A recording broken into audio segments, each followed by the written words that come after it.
Kecha qasringizni oldidan o'tayotsam, devordan tashqariga osilib turgan daraxt shoxidan bitta olma uzib oldim. Bitta olma uzib oldim?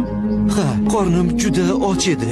Yonimda hech narsam ham yo'q edi. Xo'sh, oldimga nega kelding? Aybimni tan olib, sizdan kechirim so'rash uchun keldim. Gunohimni kechiring. Bo'lmasa, Allohning oldidan nima deyman? Hamma narsaga roziman. Kechirsangiz bo'ldi dedingmi?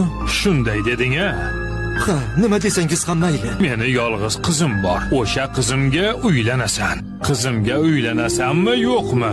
Yo qiyomat kuni Allohning oldiga mana shu gunoh bilan borasanmi? Mayli, roziman, uylanaman. Qizim ko'r, kar, soqov bir joyda o'tiradi, o'zi yura olmaydi. Assalomu alaykum va rahmatulloh. Alaykum assalom va rahmatulloh. Iya, siz gapiryapsiz-ku. Nega buncha hayron bo'lyapsiz?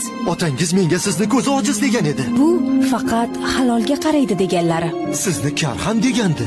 Ha, men g'iybatni, yomon gapni eshitmayman. Sizni soqov degandi-ku. Faqat Alloh rozi bo'ladigan so'zlarni gapiraman. Otangiz sizni yura olmaydi degandi. Faqat halol yo'lda yuraman.